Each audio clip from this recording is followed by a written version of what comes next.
take a look at this. The period you became a member of parliament, you were not doing any other business.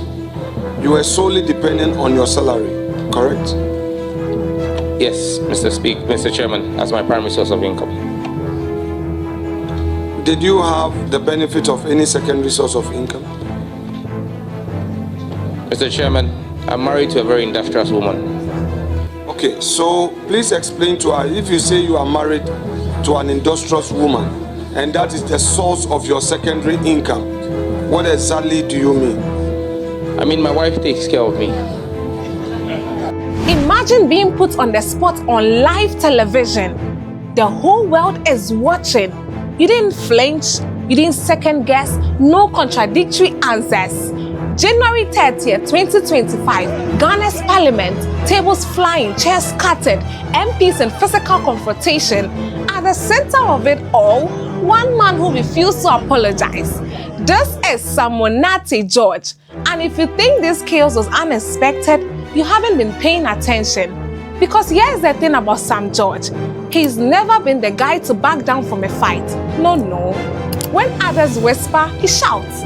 When others apologize, he doubles down. When others seek consensus, he starts wars. Today, at just 40 years old, he's one of Ghana's most powerful ministers. But getting here, that's where things get interesting. Because you see, Sam George wasn't supposed to be here. Born in a small fishing village, studying agricultural engineering, working quietly in civil service. So how does a quiet civil servant become the man who can shut down parliament just by refusing to say sorry? That's what we are here to figure out. I am Akosia Yebua, your one and only boss lady, and this is the rise of Honorable Samonate George, aka Jata. Let me tell you something about Ahwiam, Old Ningo. It's not the kind of place that produces cabinet ministers. This is a fishing community.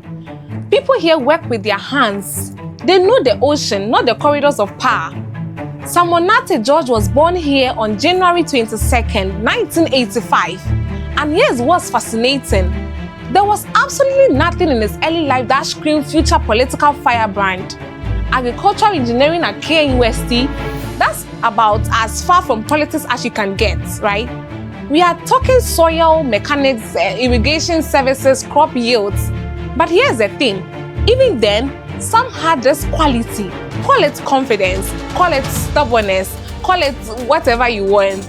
By age 25, he was working as an assistant director at the office of the head of civil service. Steady job, good pay, safe career path.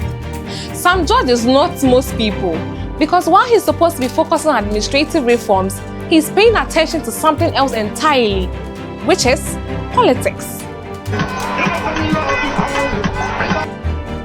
2014, John Mahama is president, and suddenly, this agricultural engineer from civil service gets a call. Communications specialist, office of the president. This is where Sam George learns the game. Now, think about this for a second. Most people will see this as the pinnacle. Working directly from the president of Ghana at age 29, that's success, right? Wrong. Because Sam George is looking at something else entirely. Edmond Nilante Mensah, 20-year MP for Ningo Prampram, party stalwart, veteran politician, unbeatable. And here is Sam George. This agricultural engineer with barely 3 years in politics decides he wants his seat. In fact, the seat of a politician who has been in power for 20 years. It's the audacity for me. Can you imagine waking up to a 20-year veteran and saying, "Thanks, but your time is up. Get off your seat. I want to occupy it." That is how it sounded. But here's what happened. While E.T. Mensah was comfortable, assuming his experience guaranteed victory, Sam George was building something different. A youth movement, fresh energy, new ideas, and he won. A 30-year-old agricultural engineer just defeated a political legend. The entire political establishment is asking the same question: who is this guy? But Sam George, he's not celebrating too long because he knows something others don't. Winning the primary was just the beginning. December 2016, Sam George becomes MP at age 31, and this is where most of new MPs learn to be quiet, listen, and follow party lines. Sam George has other ideas. Deputy Ranking Member on Communications Committee. This is supposed to be a learning role, right? Instead, Sam George starts making noise about data prices, about telecommunications monopolies, about consumer rights, and then there is Twitter or X, whatever we are calling it now, at Sam George Ghana, becomes essential reading for anyone following Ghana politics. Why? Because Sam George says what others only think. 2021, the Proper Human Sexual Rights and Ghanaian Family Values Bill. Sam George isn't just supporting, he's leading it. International media calls. CNN wants an interview. Larry Madowo, tough questions about human rights. Most politicians would moderate their stance, find middle ground, avoid controversies. Sam George doubles down. The international backlash is immediate. Diplomatic pressure, NGO criticism, global media attention. But here's what the international media missed. Locally, Sam George's support was growing because while diplomats were criticizing, ordinary Ghanaians were saying, finally, someone who speaks for us. 2020 elections, increased majority. The message was clear. His constituency wanted him to keep fighting, but being opposition meant something else. It meant 4 years to perfect his fighting style. December 2024, John Mahama returns to power. NDC back in government, cabinet appointments. This is where political careers are made or broken. Minister for Communications, Digital Technology and Innovations, Sam George. The reactions tell you everything. Supporters celebrate, critics panic. Everyone knows this won't be boring. January 30th, 2025, vetting day. 5 hours. That's how long they questioned him. Policy questions, personal attacks. You could feel it, as if they had like personal issues with him. Do you remember the video we watched earlier on about how he was asked about how he funded himself, and then he said that his wife was his source of income? That was it. The moment he was put on the spot. But he didn't flinch. He didn't second guess. No contradictory answers. He just gave the answers. And then the demand for apologies from him. Like, what? The opposition wanted blood. They wanted him to apologize for his past statements, to moderate his positions, to back down. And you know, Sam George, he gave them exactly what you expected. Nothing, no apologies, no retreats, no backing down. 11 p.m. most vettings end by evening. This one kept going.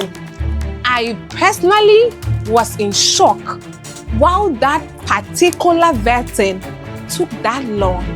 The opposition snaps, chairs flying, tables overturned, parliamentary chaos, property destroyed, MPs in physical confrontation, complete breakdown of parliamentary order. And Sam George, he walks out calmly, no apologies, no regrets. January 31st, despite the chaos or maybe because of it, he was approved. February 2025, Minister Sam George takes office. At 40 years old, he's one of the youngest and most powerful ministers in Ghana. Day one priorities, data prices, consumer protection, industry regulation, DSTV raises prices. Sam George threatens shutdown. They back down. Public loves it. Finally, a minister who fights for us. Today, Honorable Minister Sam George is reshaping Ghana's digital landscape, fighting multinational corporations, challenging industry norms. His critics call him dangerous, authoritarian, but here's what everyone agrees on. Sam George changed the game, of course, and he's still changing the game. And we hope he still changes the game. From a fishing village to the corridors of power, from agricultural engineer to political heavyweight, from civil servant to the man who can shut down parliament just by refusing to apologize. So what's the secret? How does someone rise this fast, this dramatically? Maybe it's simple. In a world of politicians who bend, Sam George breaks before he bends. In a system that rewards compromise, He chose confrontation.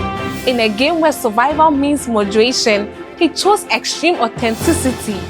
Whether that makes him Ghana's most necessary politician or its most dangerous one, well, that's for history to decide. But one thing is for certain, Sam George isn't done fighting. He's just starting. See, even from production, you lie and even the devil says blood of Jesus. What is this? No. Then let me do it well. Okay, keep on. And I have a video. You can keep on doing it, my brother. No, but